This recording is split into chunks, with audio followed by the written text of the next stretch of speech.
Israël, qui était devenu un autre royaume, un royaume tout en soi. Et ce royaume-là avait 10 tribus, donc le reste des tribus. Et dans ce royaume, la capitale de l'Israël, c'était la Samarie. OK? Mais à la Samarie, il n'y avait pas le temple. Donc, il fallait que les Israéliens traversent tout le royaume, la capitale, pour aller au temple de Jérusalem. Donc, c'était devenu compliqué pour eux d'aller au temple. Et le roi, celui qui était roi à Juda, avait la peur, cette peur d'être envahi. Donc, les Samaritains, les Israéliens avaient du mal à aller louer maintenant en Jérusalem. OK? Donc, qu'est-ce qui s'est passé? Je vous donne juste le contexte historique pour que vous compreniez un peu l'esprit, pourquoi la femme samaritaine pose tant de questions. J'espère que j'essaie de rendre ça short. Donc, maintenant, il y a un peuple, je pense, le peuple assyrien, pas je pense, le peuple assyrien. Comme les Israéliens s'étaient éloignés de Dieu, ce peuple-là a été enlevé, c'est-à-dire la moitié du peuple israélien, okay, ont été enlevés et amenés en Syrie. Donc, quand les Assyriens ont enlevé ce peuple, ils ont remplacé ce peuple par 5 autres peuples. Et ces 5 autres peuples, ils se sont mélangés au peuple de Dieu. Et vous savez que quand les Assyriens viennent, ils avaient leur culture, ils avaient leur Dieu. Donc, ils ont mélangé ce Dieu-là avec Yahweh, avec le Dieu que les Israéliens connaissaient. Mais le mariage, vous savez que Dieu avait dit aux Israéliens de ne pas se marier à d'autres peuples parce que en se mariant à d'autres peuples, qu'est-ce qui va se passer? Les peuples-là vont amener leur religion, leur culture, leur manière de faire et ça va les éloigner de Dieu. Les Israéliens se sont mélangés, se sont mariés et ils ont créé leur religion, c'est-à-dire ils avaient une religion Yahweh mélangée avec la religion de Dieu. Donc ils avaient disons, une religion diluée.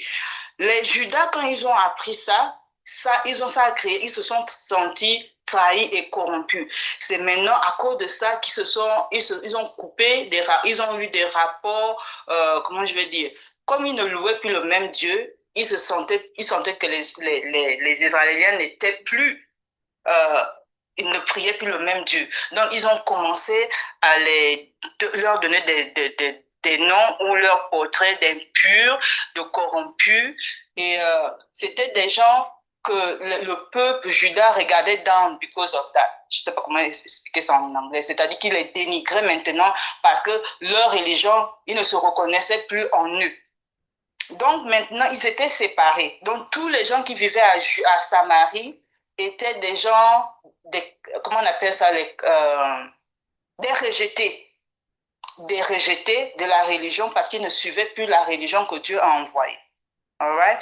Quand Dieu m'a fait revenir là, c'était pour me faire comprendre l'état d'esprit que les Samaritains se sentaient rejetés, ils se sentaient inclines, ils se sentaient impurs, ils se sentaient ils n'appartenaient plus en ce judaïsme qui était leur première religion parce qu'ils se sont mélangés.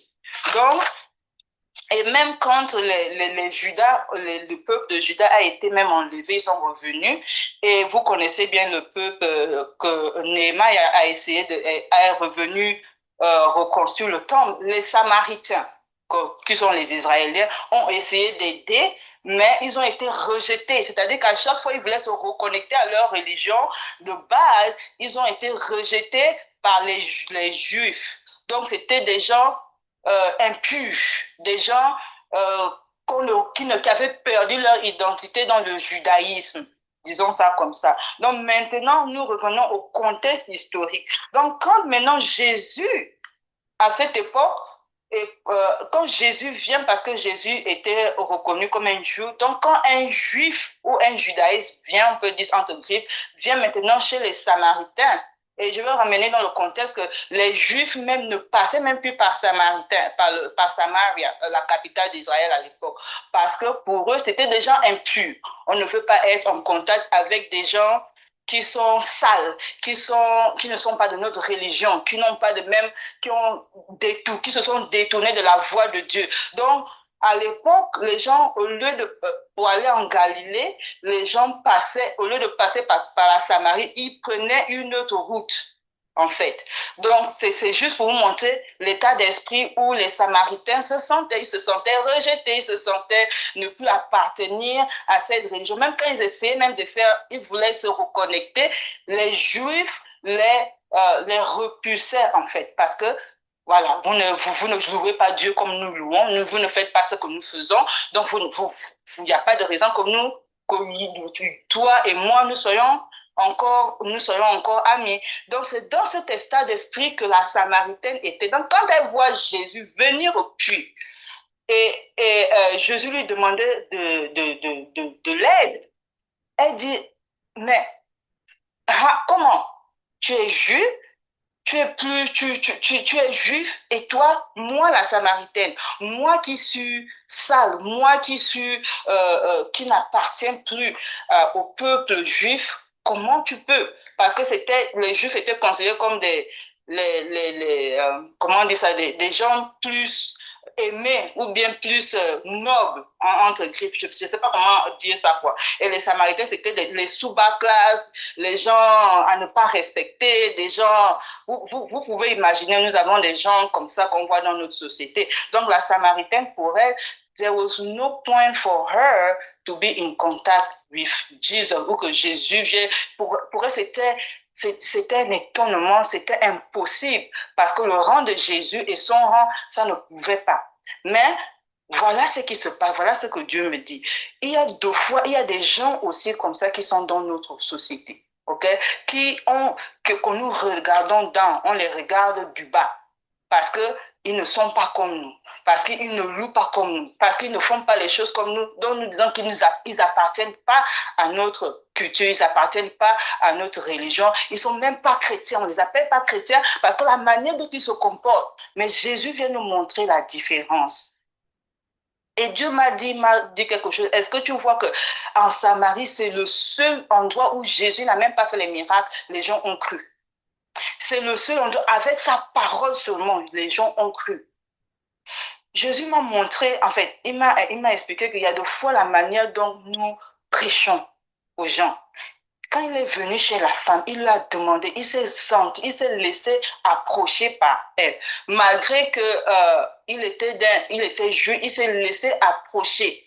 Elle s'est sentie à l'aise à lui poser des questions. Et Jésus lui a répondu que si tu me donnes ce taux, si tu me donnes l'eau, si je te donne ce que j'ai, tu ne pourras même pas boire. Tu n'auras pas soif. Mais elle lui demande, mais c'est quel genre de que tu as? Mais regardez dans le sens qu'ils sont, c'est-à-dire qu'ils sont du sens d'un homme supérieur à une personne inférieure. Et la façon dont Jésus est approché d'elle pour lui prêcher la parole, c'est dans ce sens-là que j'aimerais me concentrer, que le Seigneur m'a enseigné depuis des semaines que Jésus connaissait qui était la femme samaritaine. Jésus connaissait son rang. Jésus savait ce qu'on disait des Samaritains. Jésus savait qu'elle avait 5 maris et que même l'homme avec qui elle vit maintenant, ils ne sont même pas mariés. Ça veut dire quoi? Elle était dans la débauche.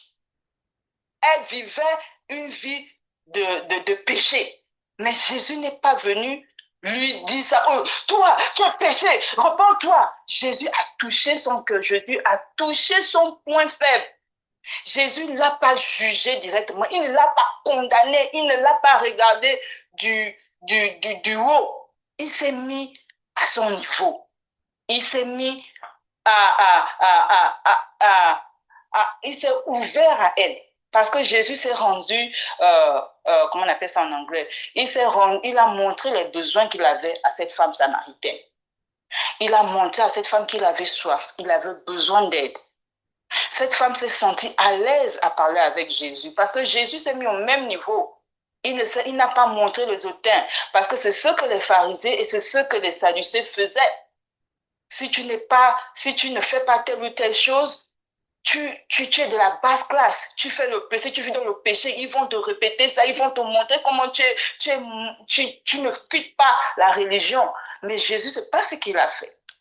Jésus il est venu, il s'est ouvert à la femme pour que la femme se sente à l'aise avec lui.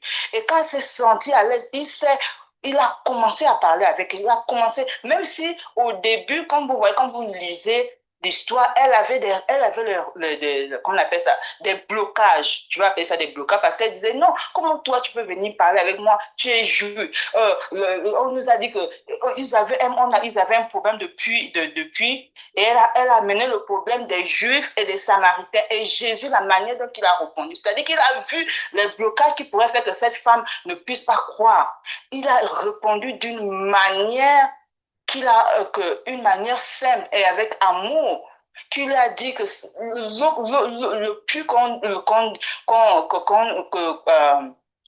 l'eau que moi je vais te donner, c'est pas une eau. C'est-à-dire que si moi je te donne ce que j'ai, je suis la source de vie.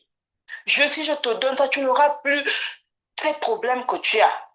Tu n'auras plus tout ce que tu as. Tu seras heureuse. En gros, je vais connoter. Parce que la femme avait des problèmes. La femme, elle venait au puits. It's a burden for her to come there. De puiser ce tout tous les jours. Et Jésus est venu à ses besoins. Jésus lui a dit, si tu savais seulement, si tu savais qui je suis, qui te parle en ce moment, tu ne vas pas parler comme ça. Tu ne te rends pas compte de ce cadeau que je suis en train de te faire, de parler avec moi.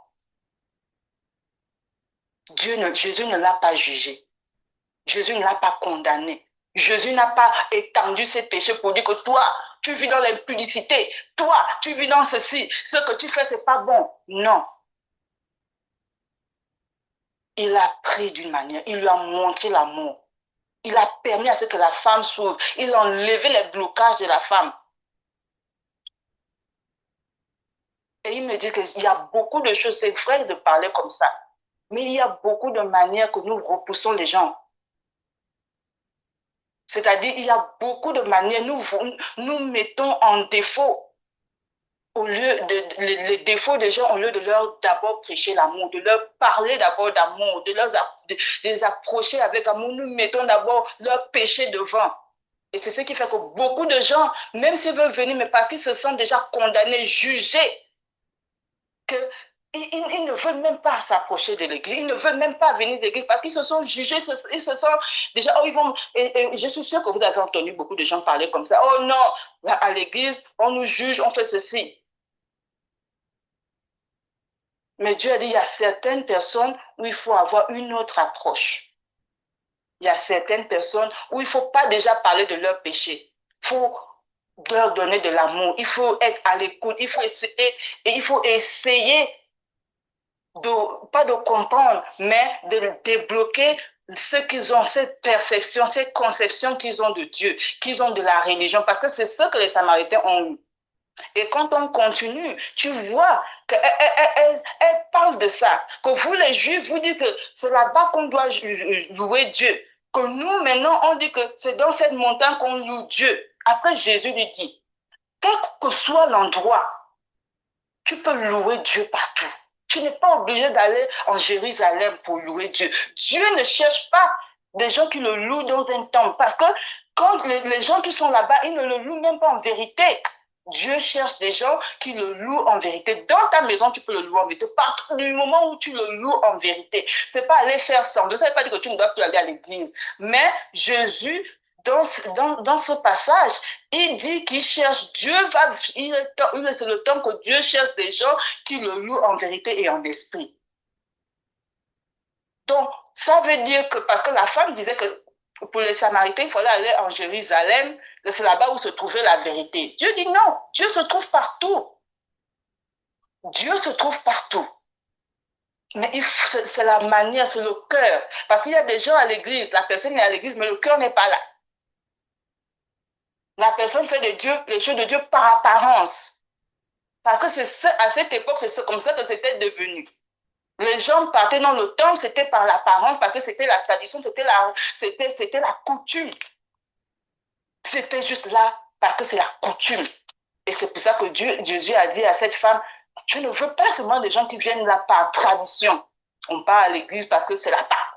On part à l'église parce que c'est décembre. C'est devenu une culture, c'est devenu une tradition. On part à l'église parce que c'est dimanche, c'est culturel maintenant. Non. Dieu dit à la femme, c'est pas ça qu'il cherche. Il cherche des gens qui sont vrais avec lui. Et être vrai avec lui, ça ne veut pas dire forcément aller à l'église ou forcément dans un temple. Tu es vrai avec lui partout où tu es. Tu veux voir ces gens qui l'aiment vraiment. Et c'est ce qu'il a dit à la femme. Il faut que tu enlèves ce déblocage. Que forcément, il faut que tu partes il faut que tu sois tel ou tel, il faut que tu sois juif. Et il a dit que c'est le moment qui va rassembler tout le monde, les juifs et les non-juifs, parce que les Samaritains n'étaient pas considérés comme des juifs. Mais Jésus leur a dit non, it's enough, you are mine. Vous êtes des enfants de Dieu et vous êtes cette identité, vous êtes rachetés. Et il y a beaucoup de gens, c'est ça, il y a beaucoup de gens qui ne se sentent pas fit, qui ne se sentent pas à l'aise parce que quand ils vont à l'église ou bien quand ils rentrent, ils ont des jugements, ils voient des gens les regardent et ça repousse certaines personnes. Il y a une histoire qu'on a racontée à l'église, que le pasteur a raconté que il y a une église baptiste et il y a un musulman qui venait d'ouvrir un restaurant juste à côté de l'église baptiste. Donc, un jour, les églises baptistes ils partaient seulement là-bas pour manger après l'église. Et ils ont vu que le musulman n'avait pas assez de staff. Ils ont commencé à aider le musulman. Ils ont commencé à chaque fois, en fait, ils travaillaient cadeau. Et ce geste-là, le musulman a tellement apprécié qu'un jour, quand les églises baptistes ont dit aux musulmans, oh, est-ce que tu peux laisser tes enfants, par exemple, venir à telle ou telle activité, le musulman savait que ces gens-là, ce sont des gens d'amour, de confiance, et il laissait partir ses enfants. Et qu'est-ce qui s'est passé? Au fur et à mesure que les enfants des musulmans là partaient, ils se sont convertis. Et quand ils se sont convertis, ils ont converti toute une famille musulmane. Pour dire quoi? Ces gens baptistes ne sont pas partis dire que vous êtes musulmans, vous n'êtes pas les hommes de Dieu, vous n'êtes pas machin. Mais ils ont montré une autre façade de la chrétienté qui est l'amour. Ils ont montré une autre façon de convertir les gens. Ils ont une autre façon d'amener les gens à Dieu. Et c'est ça là que le passage nous dit. On a une manière de faire, mais il y a aussi une autre manière de faire qui aide à appeler, de montrer aux gens que Dieu t'aime et il veut que tu viennes dans ta maison. Il faut que tu enlèves tes blocages, il faut forcément que tu sois ceci ou cela. Il n'y a pas de fit. Comme de way, viens comme tu es et Jésus va te transformer. Tu ne dois pas avoir de blocage et nous ne devons pas leur rappeler les blocages, qui ils sont, comment ils sont. Et c'est parce que c'est ce qui se passait à l'époque des Juifs et des Samaritains d'Israël. Jésus est venu quand il est allé il est allé en Samaritain, c'était pour leur montrer, c'était pour établir une réconciliation, pour leur dire, vous n'êtes plus juste des Samaritains, vous revenez à la maison, je réconcilie. Dieu vous réconcilie à votre identité, à qui vous êtes, enfant de Dieu. Vous n'êtes pas juste un peuple impur, un peuple indigne, vous êtes des enfants de Dieu. Et quand elle a entendu ce message, c'est pas ce que Jésus a dit sur sa vie. C'est ce message que Jésus a dit à cette femme qui l'a fait croire. Parce qu'elle a dit à Dieu, elle a dit à Jésus, on nous a dit que le Messie va venir. Nous, on attend le Messie. Il va venir nous tout expliquer. Puis Jésus a dit, non, moi, je suis le Messie. Je suis ce Messie que vous attendez. C'est là où elle a cru que Jésus était le Messie. Est-ce que vous voyez que Jésus, chez les Juifs, les gens ne croyaient pas qu'il était le Messie. Les gens ne croyaient pas à qui il était. Jésus a même demandé à Pierre, qu'est-ce que les gens disent que je suis? Ça veut dire que dans son peuple, ou en Juda, dans son peuple, dans sa propre maison, les gens ne croyaient pas en lui. Mais les Samaritains, ils n'avaient pas besoin de faire des miracles. Il n'a pas fait de miracles. Il a juste dit à la femme, je suis celui que vous attendez. Et elle a propagé ce message que Jésus est là. Donc, c'était juste pour dire que l'amour que nous montrons à quelqu'un qui est différent de nous, nous lui montrons l'amour de Dieu, l'amour que Dieu a donné. Il ne l'a pas jugé. Il n'a pas dit à la femme, tu vis avec un homme marié, tu vis avec un homme, tu n'es même pas marié avec lui, c'est du péché, c'est la machin. Non, il a juste dit ça comme ça. Je connais ta vie, je connais qui tu es. But I want you. Je vais te donner ce taux que je suis, cette source de vie que je suis. Je veux que tu goûtes à ça. Je veux que tu reviennes à ton identité. Je veux te changer. Je connais ton état, je connais ton péché, mais je veux te changer. Je veux que tu goûtes à cette source de vie que je suis. Je veux que tu goûtes à qui je suis. Et la femme était déjà là. Elle connaissait déjà Dieu. Mais elle se sentait refoulée. Les Samaritains connaissaient Dieu parce que la femme a dit, on nous a parlé, on attend le message. Ça veut dire qu'elle connaissait Dieu. Elle était prédisposée. Mais il y avait des blocages. La manière dont ils se sentaient rejetés par les Juifs. Enfin, ils ne pouvaient pas aller au temple parce qu'ils n'étaient plus, ils n'étaient plus de la race. Ils étaient mélangés avec d'autres peuples. Donc, ils étaient plus des Juifs purs, on peut dire ça comme ça. Il y a beaucoup de gens qui sont végétaux. Il y a beaucoup de gens qui connaissent, qui ont cette soif de Dieu. Mais le regard souvent qu'on leur donne, les murmures, les critiques, la façon dont on se comporte, nous aussi, le corps du Christ, ça fait que les gens, ça fait que les gens ne se sentent même pas envie de venir à l'église parce que nous-mêmes, nous les jugeons, nous les condamnons, nous mettons leurs péchés, nous cherchons d'abord ce qui est dans leur œil, alors lieu de voir déjà ce qui ne va pas avec nous. And that's not right. Et c'est ce que Jésus montre.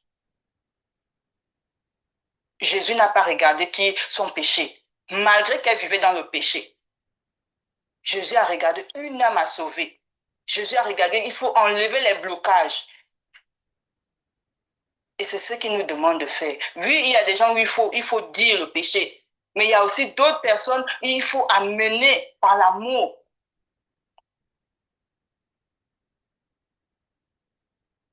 Il y a des gens qui se sont rejetés par nos perceptions, par nos jugements, par notre manière de faire.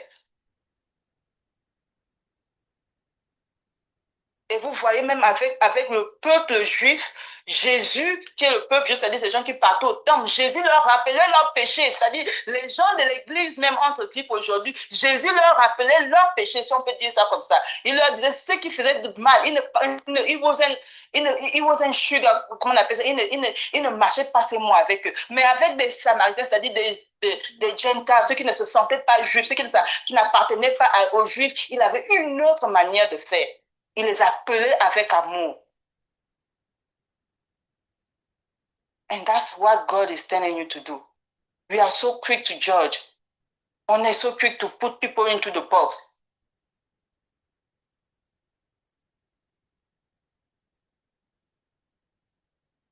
Que nous devons montrer l'amour. Et c'est l'amour qui va attirer certaines personnes qui ont des blocages, certaines personnes qui ont des préjugés sur la chrétienté. C'est l'amour, la manière de faire qui va les amener à Dieu.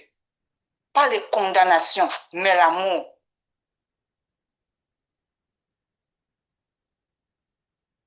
Et c'est ce que Dieu m'a dit. Qu'il y a des manières que nous on fait. En fait, les gens sont prédisposés. Mais on a établi des règles à l'église. On a établi une manière de faire à l'église. It's not bad. It's not bad. But as long as if on est vraiment vrai aussi avec Dieu. Parce que des fois, tu vas juger l'autre, mais en réalité, toi-même, tu n'es pas vrai avec Dieu. Et c'est ça là que c'est ce qu'on appelle l'hypocrisie spirituelle. Tu juges l'autre, mais tu fais le même péché, même pire. L'autre ne peut même pas venir parce que la manière dont tu fais, mais derrière, c'est pas ça. C'est pour ça que Dieu était plus sévère avec ceux qui connaissaient et ceux qui prétendaient connaître et vivre la sainteté à l'époque.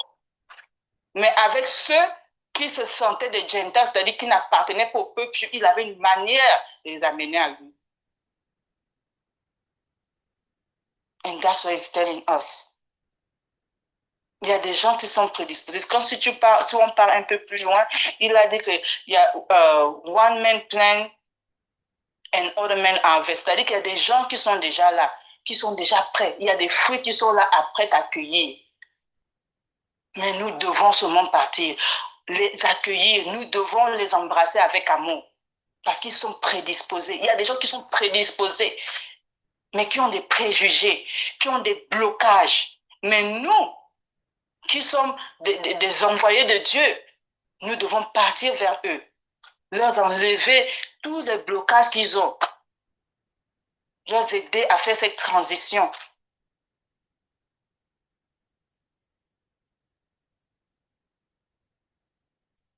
C'est nous qui emmenons.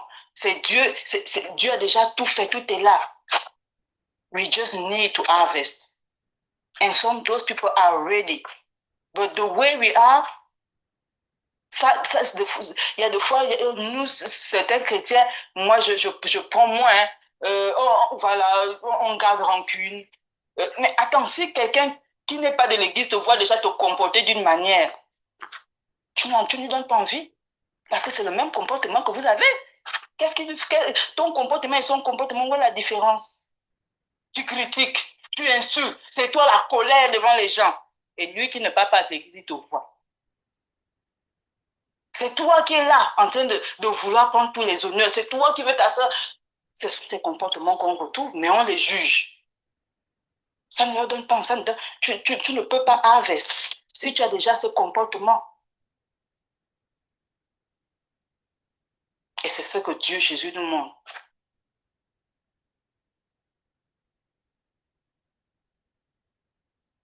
Il y a une manière de faire avec amour, parce que c'est ce qu'il a prêché, c'est l'amour. Pas la condamnation, pas aller condamner l'autre, sachant que toi-même, tu fais peut-être le pire même.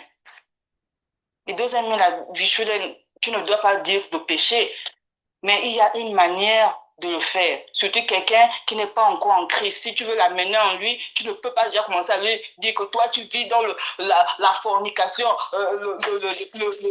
La Bible dit, he doesn't know God yet. Et même s'il know God, il a peut-être des perceptions. Mais quand toi, tu vas encore, la Bible dit si tu le condamnes à quelqu'un qui n'est pas encore sauvé, tu le condamnes déjà, tu le repousses. C'est en t'ouvrant la personne, en laissant la personne se sentir à l'aise, en lui montrant que Dieu n'est pas un Dieu. He loves you. Et c'est ce que Dieu Jésus a montré à cette femme. Lui, tu es samaritaine. Lui, tu es inclin. Tout ce qu'on a pu dire, tu n'es pas parfait, tu n'es pas, you're not a fit to be a Jew. Moi, je suis l'eau. Et l'eau représente quoi? L'eau, à l'époque des Juifs, l'eau, c'était pour la purification. C'est pour laver ce qui était inclin. Et c'est ce que Jésus a fait. Il a lavé cette femme. Cette femme qui était sale, Jésus l'a lavée. Jésus l'a rendue propre. Jésus l'a rendue digne.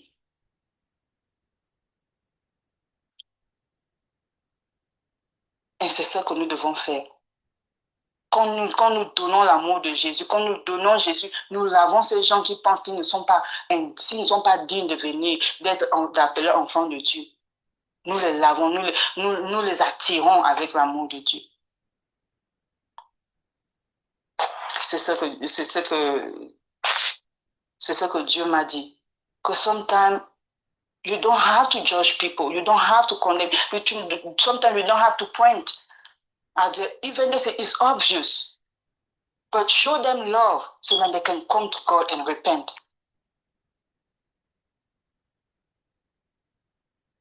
Parce que c'est ce que Dieu veut. Dieu veut que les gens se repentent et ils soient sauvés.